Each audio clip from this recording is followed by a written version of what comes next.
A good marriage is like a casserole. Only the people who make it really know what goes in it. Welcome to Egg's Most Okayest Farm Girls. I'm Annalise. And I'm Courtney. Grab a drink. We're here to help. Love and marriage. How does that song go? You know what I'm talking about? It's been so long. What was it? Was it called Love and Marriage? I think it was called Love and Marriage. Well, anyways, that's what we're talking about today, my friends. Love and marriage. We've got maybe advice, tips. I don't know. How long have you been married, Courtney? Oh, gosh. Since 2012. However many years that is. We got married in 2013, and I think we're coming up on 13 years. If the math is mathing correctly. Don't ask me to do math right now. It's somewhere around there. It's been a long time. It's getting to the point where I can't remember anymore. And when did you start dating Tom? Because I think for us it was 2010. So we've been together since 2009 is when we met. Okay. We met, it was 2007. Because, freshman in college. That's a long time. It's been a long time. I'm getting closer to the amount of years I've known him versus not known him. Yeah. Like, it's weird to think about, isn't it? It is weird. I don't even know why we decided to talk about this topic. Do you? Because I saw a thread of marriage advice, and I thought it was good advice that I hadn't heard before. So I wanted to share. All right. What I found. Well, let's dive right into it. I don't know. I mean, where do we start? Where do we start? Because we could go multiple directions with this. Let's start at the beginning. Let's talk about like the first year of marriage. What was it like? What were your expectations? And how did it evolve to where you guys are today? Because I think for me personally, our relationship gets better every year because we have continued to grow as individuals and together and better understand each other. But there was some like rough years in there where we were not understanding each other. Mm-hmm. We were so young too. Yeah. Like 2 years in is when we got engaged, right? Yeah, 2 years in. And you think you know a person after 2 years, but when you're that young, you really don't. And when the relationship is new, there's still a lot you're hiding about yourself. Like, you're not letting all your freak flags fly. You know what I mean? Like, You're trying to keep things under wraps, keep things fresh, new, exciting. Like, oh, I never toot. You know, I don't poop. I actually tooted like the very first time I met him on accident. I'm not surprised. But we both laughed about it. And then I was like, okay, he can hang. Yeah. The first year of marriage for us, I would say, was good. We were living in a house together in town, both working on Tom's family farm. And I think I was still just in a transitional phase of trying to figure out how I fit in on the farm because I had come from my family's farm where I knew how everybody operated. I knew how to get through to my dad or work with my sisters. And now it's new personalities and figuring it out. And then like stuff will happen at work and at the farm. And then you have to not bring that home. Or if you do bring it home, talk about it so that you're not, I don't know, mad at each other. It's rough waters to navigate. Yes, indeed. I went into it as far as farming goes. I had no expectations. I didn't see that for my future. I just gradually became interested and wanted a part of it. But at first I was just like, that seems like a fun thing for you. Yeah, right? Cool. But yeah, it's interesting how things changed. I think Tom and I got in a lot of maybe little fights or bickered a little bit more back then, just because we were still trying to figure out how each person communicated, how each person likes to be loved. Like we've talked about the love languages before. I didn't even really truly know myself back then. I didn't either. Like we were just winging life, you know? Long story short, I know for one, Tom and I have come a long way since year 1 of marriage 13 years ago. But it's a journey. And I don't know, should we share some tips? Yes. So on the thread I found, I saw several people say that instead, you know, the little annoying things that you and your partner does that just kind of irritates them. Yeah. Oh, let's start there. let's get into that for a second. Because immediately I hate listening to Tom chew. Like I need to have music on when we're having a meal because I don't want to hear you chew. His jaw cracks. And it's like an annoying thing.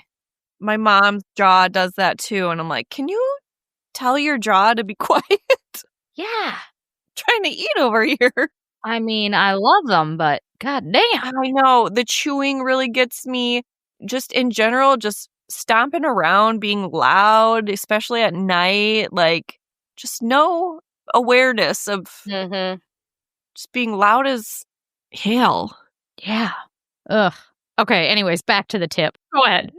Several people said, instead of blaming your partner, because you both do annoying things, blame the gnome or blame the ghost. Oh. And it kind of takes it less serious. Like, hopefully you can avoid a fight because instead you both blame the gnome and you can kind of just chuckle about it. Mm-hmm. Like if he leaves drawers open, cupboards open, if Annalise doesn't screw on caps, just blame the gnome. You'd be like, the gnome's at it again. God damn it. Right. I get that. Like kind of turn it into a joke. Like I'm not yelling at you. I am annoyed, but we can laugh about it because at the end of the day, it's not that serious, right? Like it's not like he's laundering money away somewhere. Like he just has a jaw that cracks. Right. In the grand scheme of things. Yeah. I feel like that's a good tip and a tip.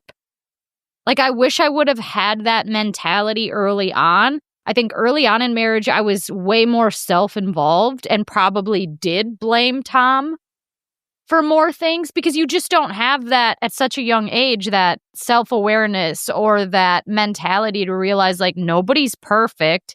It takes two to tango.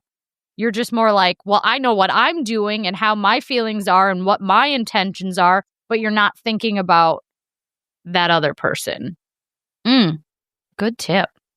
And then another one is don't argue when you're hungry.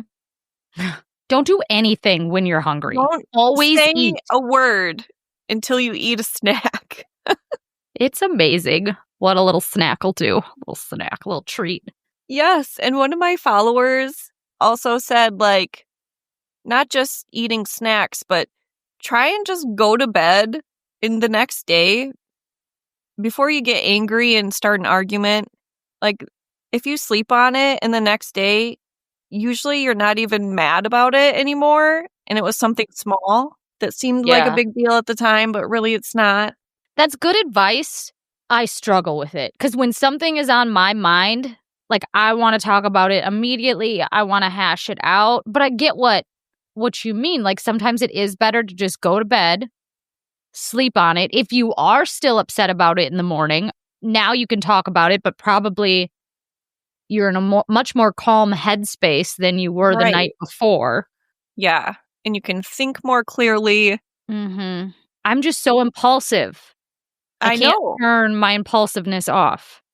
I haven't been good at this in the past either, but 9 times out of 10, if I do that, I don't care the next day. Yeah. Unless, has this ever happened to you? You're already angry. Then you have a dream that he did something even more terrible.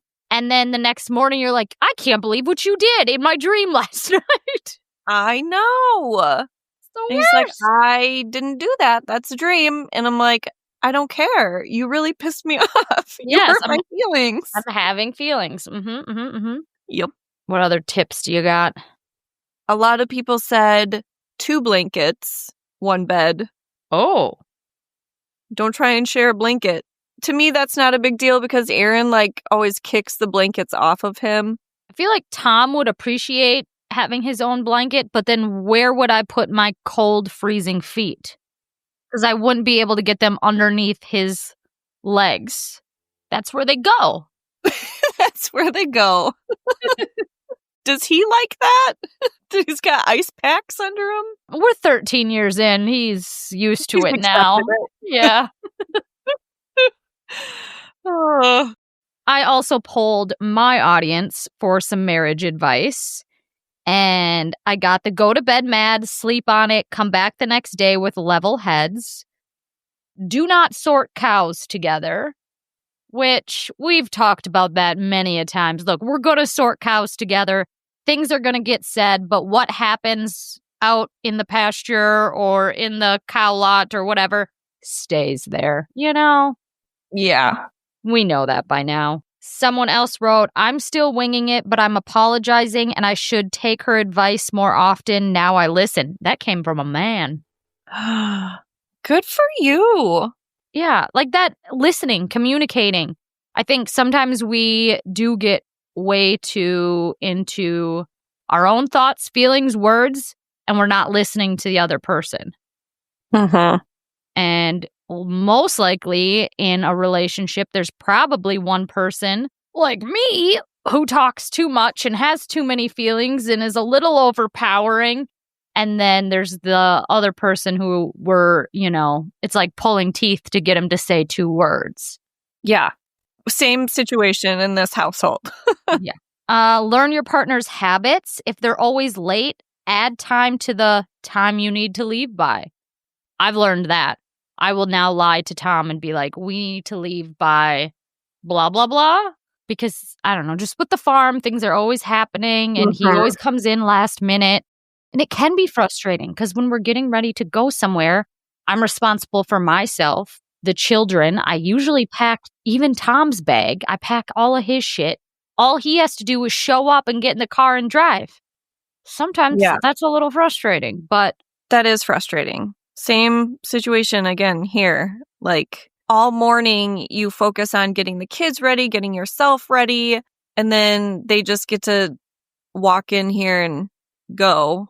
I know. But I've been trying to, again, go back to, okay, what is he going through? What is he thinking? Yeah. Like instead of being so annoyed with all the things on my list, it's like, why is this going to work? I can do all of this because he's out at the farm trying to do X, Y, Z so that we can leave.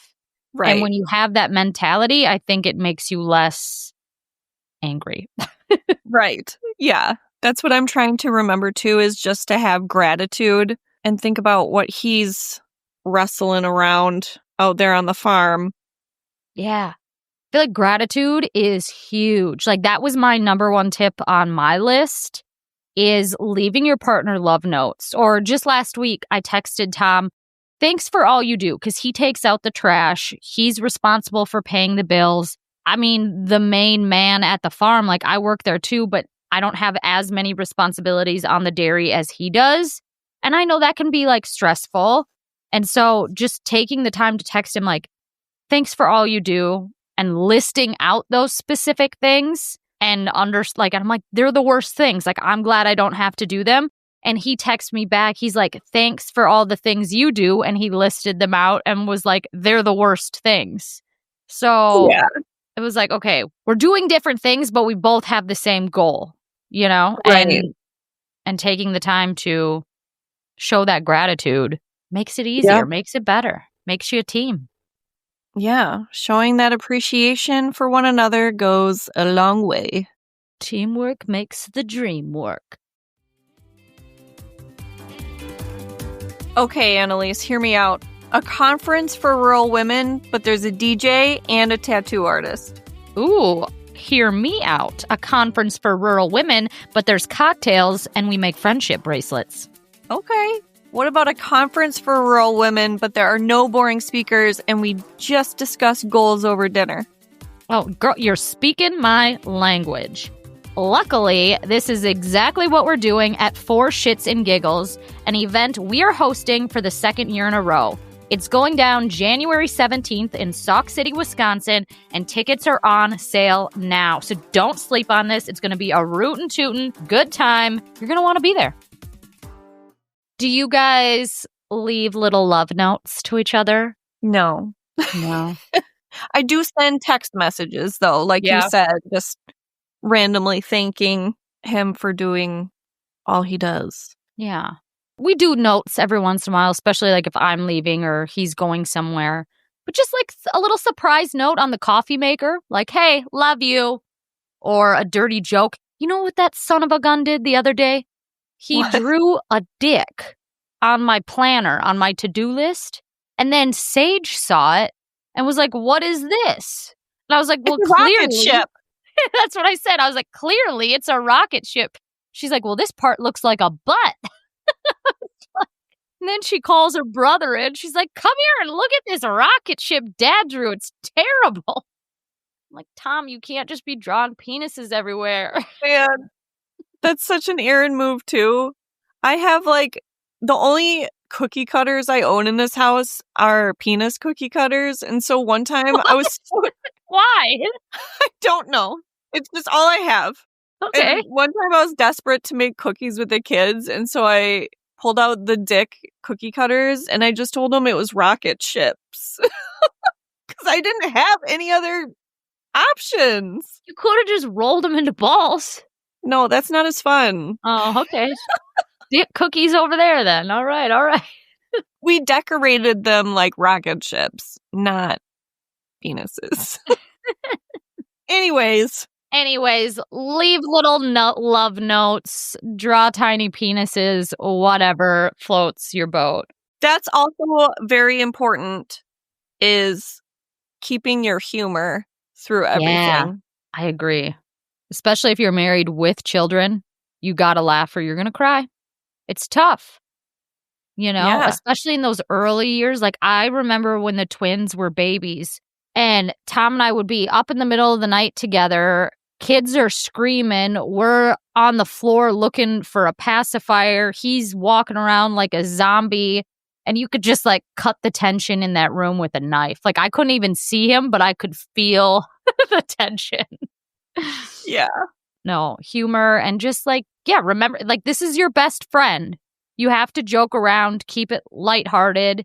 You're not roommates. You're besties. You're lovers. Yeah. Someone else said it's us against the kids. And that goes with the same message of just keeping your humor. Like, it's easier to joke about things when it's you against the kids. Right. Another piece of advice I got, if you want your significant other to be romantic, tell him, because your partner can't read your mind. And that is a lesson I, too, have learned. In the past, I think I was always expecting to be asked out on a date or given a gift or some sort of nice gesture, and then I would be upset when it wouldn't happen. Finally, it got to the point where, like, now I'm just like, hey, it would be nice if you did XYZ. Or have you ever thought about this? Or like just telling him my needs and my wants. Because, he can't read my mind. And men are completely different. People in general are completely different. Like, I require a lot more attention and time than Tom does. Like, he just wants to be left alone, Mm-hmm. Speaking of high maintenance. Yeah, that's where I was going to go. I asked Tom, what's the most high maintenance thing I do? And he replied, you need a satisfying meal, otherwise you are mad and depressed. Which is very true. Like, if my meal is a dud, I'm like, ugh, this day sucks. Can we start over? But then he kept like going and writing more things. I was like, easy, pal. Hey, But I would say that my sleeping arrangements are pretty high maintenance. I'm picky when it comes to hotels. Food and sleep, they're very important to me. I need specific things. What did Aaron say about you? So I asked Aaron last night, and he just kind of was silent. And I was like, are you thinking over there, or did you just fall asleep? And he's like, I can't think right now. So then I asked him this morning, and he walked over to the window and stared out of it Okay. for a solid 2 minutes. And I was like, are you okay? And he's like, Court, I'm just not good at thinking of these types of things. So I got no answers from him, which honestly isn't the worst thing. If he couldn't think of one high maintenance thing that I Right. do, Yeah. I'm cool with it. Oh God, Tom is so the same way. Like when we're having a conversation, he takes so long to think, which I can Yeah. respect. It's probably a better quality than being very impulsive. But my brain, I'm already moved on to the next question I want to ask him, and he hasn't answered the first one yet. Like, pick up the pace a little bit. Oh, these guys. Oh, man. I had another really good piece of advice. Do you follow, what is her Instagram handle? Her name is Lou or Louisa, and she is married to Elvin Kingo is his handle. They're farmers in Mexico. And I'm telling you, they are like a power couple. Very insightful, they're a great couple. And she sent this piece of advice. Don't lose yourself in your marriage or partnership. Remember, you are also two very different and unique individuals who will grow, evolve, shift, and change throughout your marriage. Hold space for the changes, communicate the changes, love each other at every stage and at every version of self. Don't forget to keep discovering yourself as an individual. Bring new perspectives, new light, new hobbies, new ideas. It's a wild ride full of different seasons. Buckle up. Lou, I know. are you a therapist? Can I hire you? She's amazing. They both are. That's awesome. That's great advice. It is, because it's a journey, man. I'm not the same person I was when we first got married, nor is Tom. We keep changing. And it's so important to remember who you are as an individual. Because you do get lost in marriage, in life, in your job, in motherhood. And that's not what life's about. Life's about being you and doing the things that spark joy. Right. Sometimes I get so wrapped up in the kids and household duties and all that needs to get done and the stress that I forget that one of the main reasons I fell in love with Aaron is because we can laugh together and we share the same weird sense of humor, which you wouldn't think just looking at the guy, but he's actually funny. So he laughs at my jokes. Yes, exactly the same. We just had friends over this last weekend, and goddamn, I was cracking some good jokes, and it took everybody else a minute or two to get them, but Tom was immediately the first one to laugh at all my jokes. I was like, God, I fucking love you. People laughing at my jokes is everything to me. That's all I want, is people to think I'm funny. All I want too. That's all I want. If you ever want to be our friends, just laugh at our jokes and we're immediately yes. Yes. Yep. Laughing together. That's why I've had so much fun on social media with Tom, when I can get him to participate in my dumb humor and create something together. It's just a blast. Yes. Marriage. What else? Anything else we got on marriage? Speaking to going back, one of this will stick with me forever is when Aaron and I were dating, maybe we were engaged, I don't remember, but one of my friends looked at me and she's like, the way he looks at you when you are being funny and he looks at everyone else isn't she's she funny. Great? Yeah. She's fucking funny, isn't she? She's like, it's the sweetest thing. And I'm like, I've never noticed that. That's so cute. So I remember. I will never forget that comment. Isn't it the best after you've been socializing with other couples and you go to bed and you get to debrief with your husband. And then it always kind of ends of like, thank God I'm so glad you're my person. Like, thank you for being who you are. I don't know. That's just always where it goes with us.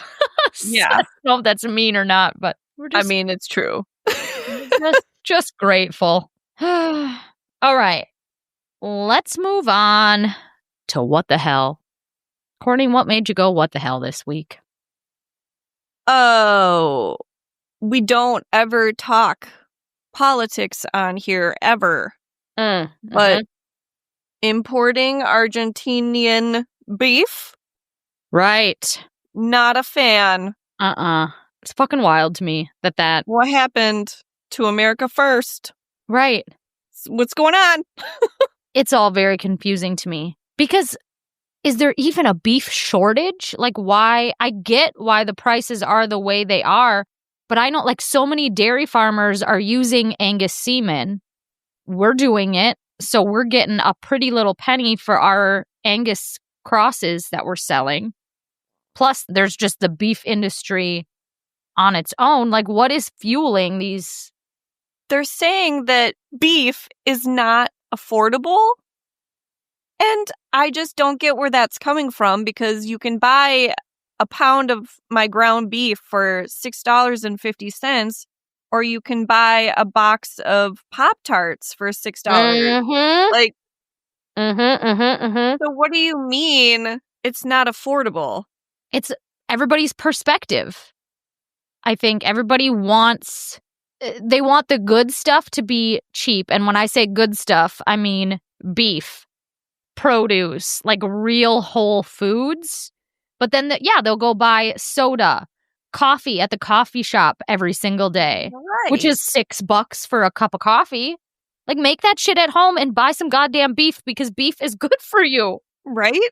And the farmers are finally getting livestock. Beef farmers are finally getting what they deserve. Like, yeah. So that's my 2 cents on that. I took the kids this past weekend shopping for the food pantry. They had a whole list that the school sent out of things that the food pantry is looking for. And so I was like, let's just go get everything on the list. It'll be a good family project lesson. But I was very irritated because one of the things on the list was cookies. Why am I looking at this the wrong way? Like, I have no problem buying you canned goods, rice, like things you can make a meal for. But if you can't afford basic items like that, then I don't think you need cookies. I don't buy my kids cookies. Why does the food pantry need cookies? I mean, I buy my kids cookies. I don't. I just want them to have a treat every now and again. So I can see both sides of what you're saying. Yeah. I guess it's a slippery slope. Because I did see, too, something really cute that I wanted to do with the kids was putting together, you buy like a can of frosting, a box of cookie batter, like it's a whole kit to make a birthday cake, and have those at the food pantries, because there's probably a lot of kids, that don't get birthday cakes because their parents can't afford it. So if you look at it that way, like, yes, every child deserves a treat from now and then. Yeah. But no, you shouldn't be loading up on junk food. Right. Yeah. I don't know. Okay. That's the end of my tangent, I guess. It all makes me go, what the hell? Yeah. I don't even know where has the president left off with this whole beef from Argentina situation. Is it for real happening? I don't know. Like, I think he just gets sidetracked and now he's on something else. It just is wild to me because it goes against everything he has preached. Right. And yeah, like, where are we at with this? Are we just going to forget it until it actually happens? And then we're like, okay, cool, now what? Yeah. But I guess it's just out of our control. I'm trusting in the universe. Yep. There's lots of good people out there in legislation, farmers that are advocating for us. I just always try to remind myself, like, everyone has their own strengths and weaknesses, because I think when something like this happens, it feels like it all falls on you, and how is it going to affect us, and what can I do? And you have to just keep on trucking and doing what you're good at. And if that is speaking to legislative personas, like, please, goddamn, go do it because Yeah. I'm not smart enough and I need you to do it. Right. We'll just keep sharing our stories so that, Encouraging you. yes, Yes, that's what we're good at. that's important too. That has value. Yes, we are your cheerleaders. Here's what made me go, what the hell? So, Sage wanted me to change the earrings in her ears the other day. So she goes to her closet, and in this little box, she's got a smaller box with all her earrings. And then she goes to me, oh, don't mind this box here. This is just where me and Lane hide all of our candy. And then when you leave to go for a walk, we eat it. And I was like, you little turkeys. I think it's funny you're bringing this up right now because yesterday I found both my kids' stashes of candy as well in their rooms. I was like, what is this? And they're like, we eat that when we're up here playing. Like, yet What? they still are asking me every 5 seconds for a treat or another piece of candy, especially because we just got done with Halloween. So I'm like, you have a stash. Why do you keep asking me? Those Oh, little stinkers. I know. That is peak childhood, though. You can't even be mad. Like, that's what they're supposed I to can't. do. Yeah, I find empty, like, just candy wrappers all the time. But you know what they made me do the other day? They had probably, I don't know, a year ago, Ellie wanted her own space. So we did all this work to turn the playroom into her room and then fix up the basement somewhat for the new playroom. This girl, a couple days ago, decided she wants to go back to her sister's room and share a room and then make her room the playroom again. Oh, gosh. So we completely moved everything around again, took apart the bed, put the mattress up in the attic. It was like, it's so heavy to move and we barely could fit it up the staircase. Oh my God. And Aaron's like, why didn't you just say no? I'm like, but we're always evolving, making this house more functional. Why have a room that sits empty and is not being used, you know? So that made me go, what the hell as well? Yeah, these kids. Quit changing your mind. Right? Do we have a farm girl confession? Which one do you want? Do you want a farm girl confession or a Jomo poop story? Oh, let's do a confession. Okay, let's do number 52. So about every day, I go to the state park and I walk 2 or 3 miles. And today I decided that while I'm doing my walking, I'm going to listen to y'all's podcast. I didn't bring any headphones, but I'm like, there's just a few people, mainly older people, 50 to 70, out on the trail with me. So I'll just turn the podcast on, turn my phone all the way up, and blast it while I'm doing my power walking. And I'm listening to episode 67. And as I'm walking past these people, I'm listening to the poop story and the farm girls selling their feet pick story. I'm just dying laughing inside, wondering what these people are thinking as they hear this when I walk by. Just thought I'd share it. Oh, I'm so glad she shared that because, dude, same. I wonder, every time me and Courtney record something, what are the people gonna think about this? Yes, and I forget that people are actually listening until I get things like this. Yeah. Or my mother-in-law, the other night when we were doing Halloween things, she's like, I don't listen to your podcast because I can't figure out how to turn podcast on, but my friend listens and she listened to your sexy times episode. Do you want to know what? So did my mother-in-law. She hasn't told it to me, but she gets her hair done by the same girl that does my hair, and it's a friend of mine. And we were talking about the podcast, and my friend was like, yeah, your mother-in-law was in here, and she asked if I had listened to the latest episode yet. And I said, no. And she goes, did you? And my mother-in-law was like, mm-hmm. And it was like, we had said. You said you're not allowed to. I guess we didn't say you weren't allowed. We were like, if you don't want to hear that's true about your son's love life, fast forward. But Well, my mother-in-law did not listen, but her friend did. And then she said something like, well, can you show me how to figure out how, and I was like, you can't listen to that one, but I can show you how to listen to the other one. no, I appreciate all of you gals and pals out there who listen to the podcast because, man, we have fun doing it. It's nice to know you're listening. Yeah, because we're going to be here anyways, whether you listen or not. We sure are. Just keep on rolling. All right, let's move on to what you ought to know. Here's what I would like everyone to know, and I hope I'm not alone in this. I eat like a lady in public, a normal amount. Like, I like to be like, oh, this is enough food for me. I'm a lady. Num, num, num, num, num. But then, like, once the guests leave, I'm like elbow deep in the pot of macaroni and cheese that I had cooked and just eating it like a savage. Like, does anybody else do this? Like, I try to be more dainty. Why are you doing public. that? I don't know, because I'm probably like, if they saw how much I actually ate, they would be like, good God. Girl, just go in there, balls deep. Give her hell. Don't worry about it. Like, they're your friends. They're not going to judge you. I just thought it was funny as I stood over the stove last night eating leftovers after Like the a wild animal. left. Yeah. What do you got? I have a fun little quote for everyone.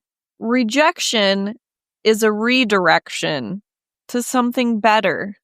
Hell yeah. So just remember that. Mm-hmm. I was actually just listening to the Call Her Daddy podcast with Andy Cohen. Do you know who Andy Cohen is, right? Why does that sound so familiar? He's like the father of housewives. He runs Bravo TV. Like he does all the reunions. He produces all the shows. He's like my Lord and Savior. Okay. So, and he was talking about how he had applied for a different job on a different network because he thought he was like the perfect person for it. It'd be crazy if he didn't get the job, and he didn't get the job, and he was so pissed. But he's like, it was the best thing that ever happened to me because I wouldn't be where I am now had I gotten that job. Like, I'd probably be a nobody still working at that network. And right. Thankfully, they didn't want me. I got something better. Yep. And we're going to talk more about this in detail at our mastermind Shits and Giggles event. Yeah. So you guys might be surprised, but like we actually have been doing some research for this mastermind. We've been reading some books, doing some work, taking some notes so that we have a really good live show / Farm Girl Mastermind where we're going to essentially go through like 7 steps of living your best life. And this book actually changed my life. I'm not kidding. It's good. Like, it was such an eye-opener. Mm-hmm. Yeah, the book... It's crazy. The book is called Manifest 7 Steps to Living Your Best Life. And so we've been listening to it, and our plan for the mastermind is to essentially break that down for you and help you do the work in a, I guess, more condensed amount of time. So read the book ahead of time if you want, or read it after, but we're going to be doing the work in person all together, which I think will be really fun too, because it's not what you know, it's who you know. We can learn so much from each other. And we've got some fun little kind of group exercises planned too, and it's going to be great, guys. It's going to be the perfect night. Mm-hmm. The content, perfect. Shopping, awesome boutiques. Boutiques? Did that sound weird when I said that? Sorry. You had it right. You had it right. Tattoos, tarot card. Yeah, we haven't even announced that yet. But for your leisure, tarot card readings. Mm-hmm. They're fun. All kinds of fun things. So get your ticket. Yeah. Get your tickets, girls. I think, well, I do have one more thing on my list. Maybe you want to bring Aaron in for this one because I feel like I should apologize to him because I'm about to do a parasite cleanse. They got you too, huh? We had some friends over the other night, and her husband had just done a parasite cleanse, and I was like, whoa, whoa, whoa, whoa, whoa. I need all the details. Oh, my Lord. She told me she did like these pills and drops for 30 days that she got from her chiropractor. And she's like, I ain't kidding you. Like, worms come out probably like after a week of doing it. She saw worms? Yeah, in her poop. Yeah. Or were they just chunks of food? No, they're worms. And she said she had never felt so good doing the cleanse. Like, it was the best she had felt. Because I guess parasites can like cause a lot of like bloating and indigestion, stuff like that. So I don't know. She kind of made me want to try it. I just want to see what comes out mostly. Well, Aaron can give you a recommendation. He bought so many, like he's got these little pills. I don't know. he's doing his cleanse as well. And I'm like, I don't know. I don't think it would be a regular thing. I want to try it, see what happens. Right. If it don't helps. make it a regular thing because parasites can grow, like you can get resistance. That's why we don't do that to our animals. We wait every 6 months and we rotate and use different ones. So don't do it all the time. Right. I was telling my sister about it and she's like, can't you just like Epernex yourself? And I was like, I don't know. Can I? I'm not an animal. But anyways, stay tuned. We'll see if I actually do it. Let me know what comes out. Oh, you better believe I will. You ask hard and I'll send pics, whatever you want. I want to put it under a microscope. Ugh. I'd have to fish it out and I'm not doing that. We're so gross. Sorry. All right. Before we leave, I have one quote that came across my eyeballs in regards to marriage. A good marriage is like a casserole. Only the people who make it really know what goes in it. And I thought that was good because every relationship is different. You know what's best for you guys, but I think at the end of the day, like communication, listening, keep your humor. Yep, having a good time. That's really the secret sauce. Yeah. Understand that you're two completely different people. Mm-hmm. Trying to make the world go round. All right. Okay. Go have a day, god damn it. Bye, everyone. Bye. Guys, thanks for hanging out with us today. If you had as much fun as we did, would you do us a favor and share this episode with a friend? Speaking of friends, can we all be friends over on the Instagram? You can find me at @modfarmchick. And me at Mrs. Green Pastures Cattle. See you next week, guys.